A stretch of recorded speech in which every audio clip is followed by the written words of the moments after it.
Hello साथियों, मैं पंकज वैष्णव आप सभी का स्वागत करता हूं। आज की क्लास में हम समझ रहे हैं 10th क्लास के सामाजिक विज्ञान सब्जेक्ट को और अपना चैप्टर है चैप्टर नंबर 21 जिसका नाम है जल संसाधन। इस जल संसाधन नामक चैप्टर के 3 भाग हम ऑलरेडी देख चुके हैं। आज की क्लास में हम चौथा भाग देखने वाले हैं। तो शुरू करते हैं आज की क्लास को। आज की क्लास में हमें प्रमुख रूप से जो बात करनी है वो है जल संरक्षण की। जल संरक्षण मतलब जल मतलब पानी और संरक्षण मतलब बचाना। पानी को बचाना है। तो आज की क्लास में हम बात करेंगे कि पानी को क्यों बचाना है और कैसे बचाना है। तो शुरुआत करते हैं जल संरक्षण को समझना। आजकल आपने एक नारा जरूर सुना होगा, बूंद बूंद पानी की बचत तभी होगा भविष्य सुरक्षित। आप एक एक बूंद पानी बचाओगे तभी हमारा आने वाला कल, हमारा भविष्य सुरक्षित हो पाएगा। साथ ही आपने यह भी सुना होगा, जल है तो जीवन है। हमने पहली क्लास में यह देखा था कि जल मनुष्य के लिए, जीव जंतुओं के लिए, पेड़ पौधों के लिए, हर चीज के लिए बहुत ज्यादा जरूरी है। जल के बिना जीवन संभव नहीं है, इसीलिए कहा जाता है जल है तो जीवन है। सरकारी तंत्र और कई स्वयं सहायता समूह ये कार्य कर रहे हैं। सरकारी तंत्र मतलब गवर्नमेंट और स्वयं सहायता समूह, कुछ लोगों का ग्रुप बन जाता है, सरकारें उनको हेल्प करती है। तो ये लोग भी इस तरह का कार्य कर रहे हैं, जल संरक्षण को बचाने का नेक कार्य कर रहे हैं। पर्यावरण संरक्षण पर पृथ्वी सम्मेलन भी हो रहे हैं। पर्यावरण को बचाने के लिए, जिसमें जल भी शामिल है, उसको बचाने के लिए पूरे वर्ल्ड लेवल पर बहुत सारे सम्मेलन हो रहे हैं जिन्हें पृथ्वी सम्मेलन बोला जाता है। सभी देश, सारे ही देश, चाहे वो विकसित देश हो चाहे वो विकासशील देश हो, इस पर एक मत है कि प्रकृति को हमें बचाना ही होगा, तभी हमारे आने वाली भविष्य की पीढ़ी भी सुरक्षित रह पाएगी। जल, जमीन, जंगल, जानवर ये सब बचेंगे तभी ही मनुष्य बचेगा। यानी कि अगर मनुष्य को खुद का अस्तित्व बचाए रखना है तो हमें पानी को बचाना होगा, जमीन को बचाना होगा, जंगल वनों को बचाना होगा, जानवरों को भी बचाना होगा। भारत और राजस्थान में कई क्षेत्र पीने के पानी हेतु तरस रहे हैं, नदियां सूख रही है। हमने पहली क्लास में भी देखा था कि कैसे नदियों का पानी धीरे धीरे सूखता जा रहा है और भारत और राजस्थान में कई क्षेत्रों के लोग पीने के पानी के लिए भी तरस रहे हैं। जैसे कि जैसलमेर के कुछ एरिया है, बाड़मेर के कुछ एरिया है, वहां की औरतों को एक लंबी दूरी तय करके जाना पड़ता है पीने का पानी और दूसरा पानी लाने के लिए। यानी कि वो पीने के पानी के लिए भी तरस रहे हैं। इसका मूल कारण क्या है? ये पानी की कमी होने का मूल कारण क्या है? एक तो जल का दुरुपयोग बढ़ रहा है। जल का दुरुपयोग मतलब आपको जितना पानी नहीं चाहिए उससे ज्यादा आप वेस्ट कर रहे हो। जैसे कि आप गाड़ी धोने के लिए एक मगा या आधी बाल्टी पानी काफी रहती है, लेकिन हम क्या करते हैं, हम अपने नल को चालू रखते हैं और नल को चलाए रखते हैं। गाड़ी धुल भी रही है, साथ में पानी वेस्ट भी हो रहा है, यानी कि जल का दुरुपयोग बढ़ रहा है। ऐसे बहुत सारे एग्जाम्पल है जिनकी माध्यम से जल का दुरुपयोग बढ़ता ही जा रहा है। जल को अधिकाधिक बर्बाद किया जा रहा है, ज्यादा से ज्यादा पानी को बर्बाद किया जा रहा है। इसकी वजह से हमें पानी की किल्लत झेलनी पड़ रही है। शहरों में ही नहीं, गांव में भी धड़ल्ले से नलकूप खोदे जा रहे हैं। आपने नाम सुना होगा बोरवेल। बोरवेल क्या होता है? कुएं जैसा ही होता है, लेकिन कुआं थोड़ा मुंह चौड़ा होता है, बोरवेल का मुंह पतला होता है। तो गांवों में और शहरों में हर जगह नलकूप खोद खोद के अंदर से बाहर पानी निकाला जा रहा है, यानी कि धरती का पानी कम होता जा रहा है। धरती के अमृत को, धरती का अमृत यहां पर जल को बोला गया है, तो धरती के अमृत को 1000 मीटर गहराई से भी निकालने का प्रयत्न किया जा रहा है। बहुत नीचे से भी पानी हम ले सके। सोचिए पानी की कितनी किल्लत हो गई है। इसीलिए जल संरक्षण के उपाय जरूरी है। यही सब कारण है कि जल कम होता जा रहा है, जल प्रदूषित होता जा रहा है, जल खत्म होता जा रहा है और हमें जल को बचाने की बहुत ज्यादा जरूरत है। अगर विश्व में जल की मात्रा देखी जाए, पूरे वर्ल्ड में पानी कितना है, तो आप पहली क्लास में भी आपने देखा था, वापस देखते हैं कि पृथ्वी के 3/4 भूभाग पर पानी है। 3/4 मतलब होता है 75% और पानी है लगभग 71% के आसपास। पूरी पृथ्वी पर इतना ज्यादा पानी है, लेकिन मैंने बताया था कि सिर्फ 3% पानी ही पीने योग्य है, बाकी 97% पानी तो खारा है, समुद्री पानी है, लवणीय पानी है, यूज नहीं आ सकता। तो 97% पानी खारा है, केवल 3% पानी ही मानव के लिए उपयोगी है। और इस उपयोगी पानी में से भी 2% पानी जो है वो ग्लेशियर के रूप में जमा है। ग्लेशियर क्या होता है? बर्फ के बहुत बड़े बड़े हिस्से, उन्हें बोला जाता है ग्लेशियर। तो 2% पानी यानी कि इस 3% पानी का भी बड़ा हिस्सा ग्लेशियर के रूप में जमा है, बाकी 1% मानव के उपयोग में आ रहा है। और यह जल कहां से प्राप्त होता है? हमें प्रमुख रूप से हमें बारिश से प्राप्त होता है, बरसात से प्राप्त होता है। यही जल नदियों, तालाबों और झीलों में मिलता है। ये जो 1% पानी है, यही हमें नदियों, तालाबों, झीलों में मिलता है। धरती के अंदर भूगर्भ में भी यही जल पहुंचता है। जमीन के अंदर पानी कहां से पहुंचता है? यहीं से पहुंचता है, जिसको इंसान उपयोग में लाता है। जल मानव के विकास में काम आता है। हमने देखा था कि मानव के हर क्षेत्र में पानी की जरूरत पड़ती ही है। मानव के विकास में जल बड़ी मात्रा में काम आता है। अगर मनुष्य ने इसका ठीक उपयोग नहीं किया, इसको बर्बाद किया, तो आने वाले समय में बहुत बड़ा संकट खड़ा हो जाएगा। आपने बातें सुनी होगी कि आने वाले समय में, और आज भी हम देख रहे हैं कि पानी का बड़ी किल्लत देखने को मिल रही है। अब जल संरक्षण के उपाय करने क्यों जरूरी है? बहुत ज्यादा जरूरी हो गया है जल संरक्षण करना। इसके कारण क्या है? बढ़ती जनसंख्या। जनसंख्या बढ़ेगी तो उनकी पानी की जरूरत भी बढ़ेगी। भाई पहले 2 लोग थे, अब 10 लोग हो गए। 2 लोगों को कम पानी चाहिए, 10 लोगों को ज्यादा पानी चाहिए। तो जनसंख्या बढ़ेगी, लोग बढ़ेंगे, तो पानी की जरूरत भी ज्यादा बढ़ेगी। नगरीकरण। बहुत सारे लोग अब नगरीय क्षेत्रों में आकर बस गए हैं, तो इन लोगों को भी पानी की बड़ी मात्रा में जरूरत पड़ रही है। और नगरीय क्षेत्रों में चूंकि उद्योग होते हैं, औद्योगिकरण ज्यादा होता है, और उद्योगों में क्या लगता है? पानी लगता है। जैसे कि कपड़े की फैक्ट्री में बड़ी मात्रा में पानी लगता है, और पानी फिर वेस्ट भी होता है, उसमें बहुत सारे केमिकल डाल दिए जाते हैं। तो औद्योगिकरण से भी पानी बड़ी मात्रा में यूज आने लगा है। कृषि के बदलते स्वरूप के कारण, भाई पहले पश्चिमी राजस्थान के लोग बाजरा, ज्वार, ये कम पानी वाली फसलें उगाते थे, लेकिन अब कृषि का स्वरूप बदलता जा रहा है। लोग ज्यादा पानी की जरूरत वाली चावल है, ये फसलें ज्यादा उगा रहे हैं। तो अब कृषि का स्वरूप बदलेगा तो पानी की जरूरत भी बढ़ेगी। तो कृषि के बदलते स्वरूप के कारण, इन सब के कारण प्रति व्यक्ति जल की आवश्यकता बढ़ती जा रही है। हर व्यक्ति को जितना ज्यादा पानी चाहिए, उससे भी ज्यादा पानी की दरकार होने लगी है, इन सब कारणों की वजह से। और सामने जो जल संसाधन है, जहां से पानी प्राप्त हो रहा है, नदियों से, तालाबों से, झीलों से, ये कम पड़ते जा रहे हैं। बढ़ती जल की आवश्यकता के साथ ही जल प्रदूषण भी बढ़ रहा है।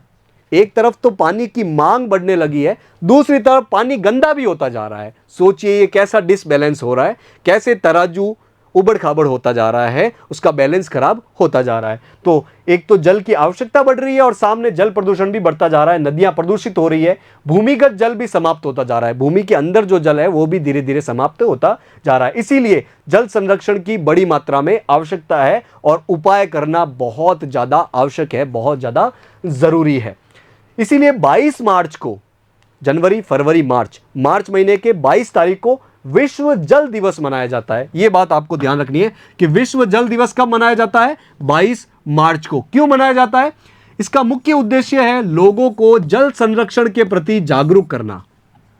लोग जल संरक्षण के प्रति जागरूक हो सके, उन्हें पता चल सके कि पानी कम होता जा रहा है, प्रदूषण बढ़ता जा रहा है, और हमें जल को बचाने की बहुत ज्यादा जरूरत है। इसीलिए 22 मार्च को विश्व जल दिवस मनाया जाता है। अब जल संरक्षण के कुछ उपाय देख लेते हैं कि हम कैसे जल संरक्षण कर सकते हैं, जल को बचा सकते हैं। सबसे पहला उपाय है घरेलू उपाय।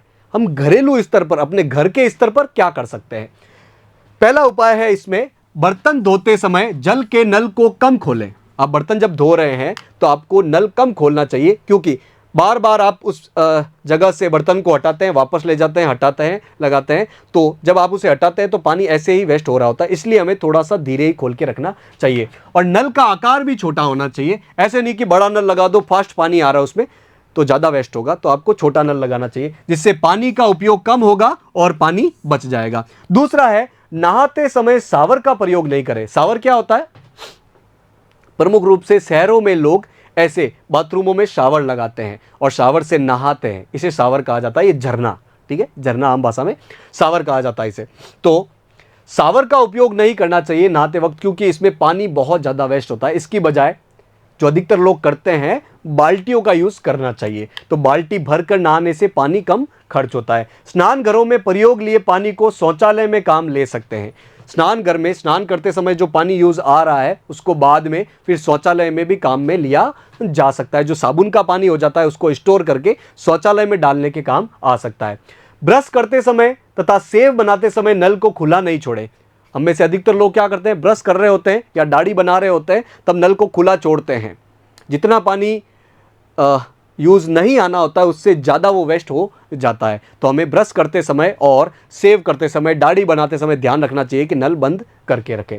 घर में एक्वागार्ड या आरओ का पानी, एक्वागार्ड या आरओ क्या होता है, आपने ऐसी मशीन देखी होगी जिसमें से पानी डाला जाता है और जो पानी आता है वो साफ हुआ आता है, इसे कहा जाता है आरओ या फिर एक्वागार्ड।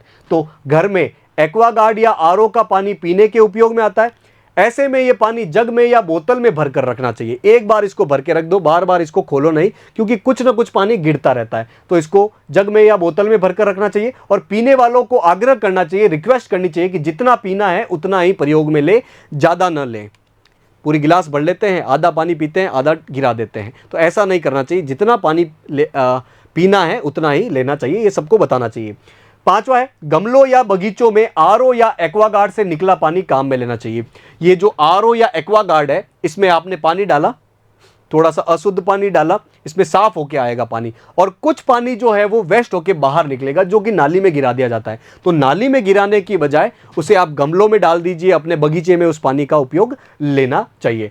पशुओं को पिलाने हेतु सामान्य पानी काम में ले लेना चाहिए। कारों को पोंछना चाहिए तथा पोंछे भी बाल्टी से लगाना चाहिए। ऐसे नहीं कि कारों को धोने के लिए, गाड़ियों को धोने के लिए, ट्रैक्टर को धोने के लिए आप नल चालू करके रख रहे हो, उसको आप गीले कपड़ों से पोंछ सकते हैं। साथ ही घरों में भी पानी गिरा के पोंछे नहीं लगाने चाहिए, बाल्टी से पोंछे लगाने चाहिए।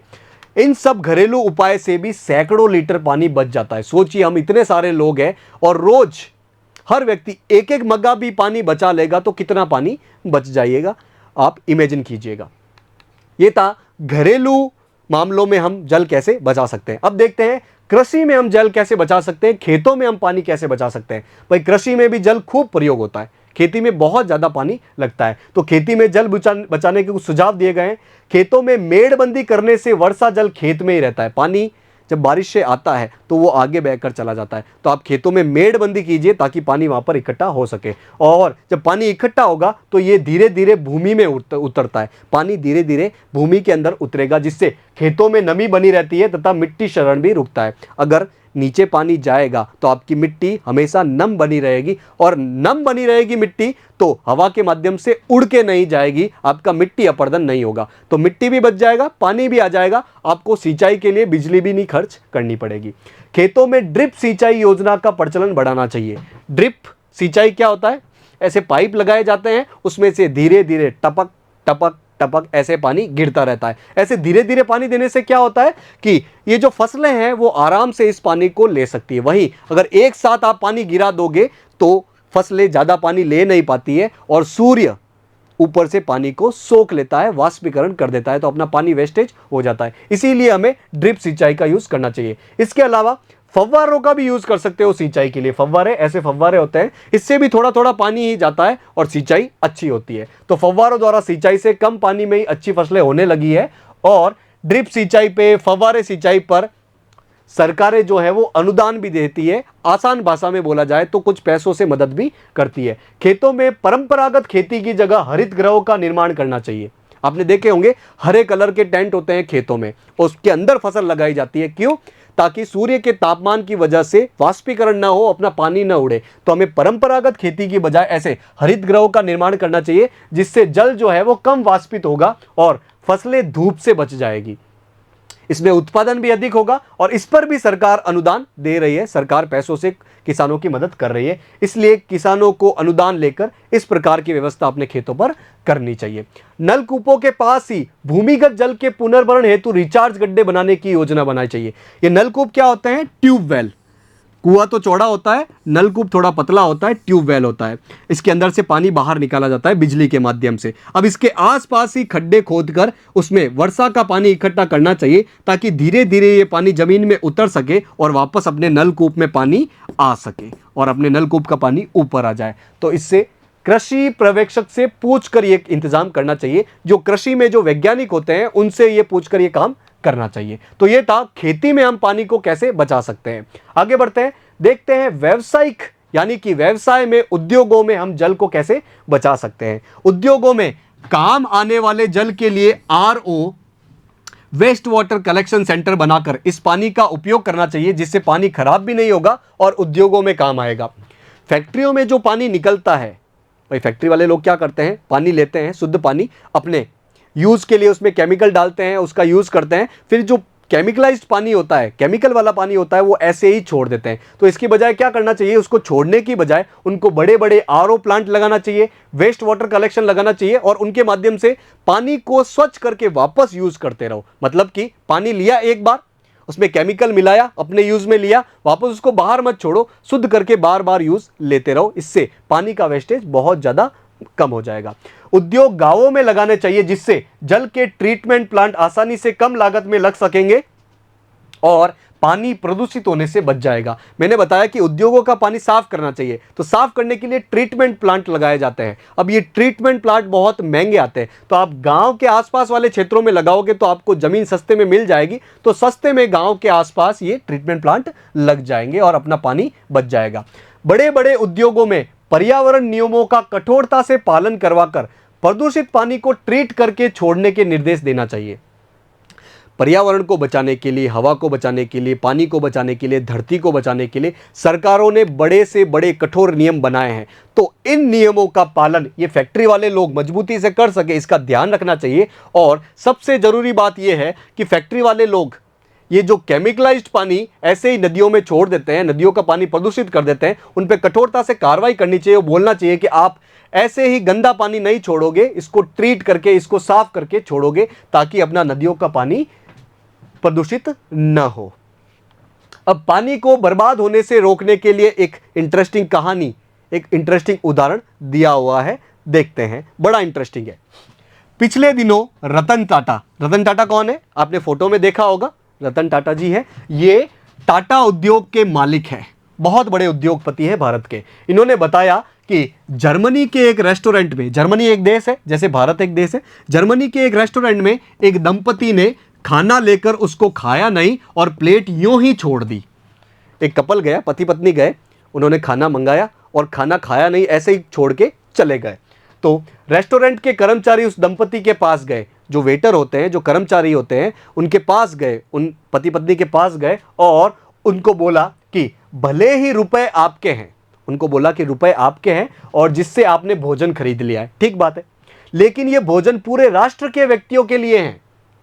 भाई पैसे आपके हैं, उन पैसों से आपने भोजन खरीद लिया और आपका मन नहीं हुआ तो नहीं खाया, लेकिन ये भोजन सिर्फ आपका नहीं है, इसमें उगाने में बड़ी मेहनत लगती है, किसान भाइयों की बहुत ज़्यादा ऊर्जा लगती है, मेहनत लगती है, भूमि लगती है, बीज लगते हैं, तो ये भोजन पूरे राष्ट्र के व्यक्तियों के लिए है। इस प्रकार भोजन बर्बाद करेंगे तो अन्न सुरक्षा संभव नहीं है। आप ऐसे भोजन को वेस्ट करोगे तो आने वाले समय में आने वाली पीढ़ियों को भोजन उपलब्ध नहीं हो पाएगा।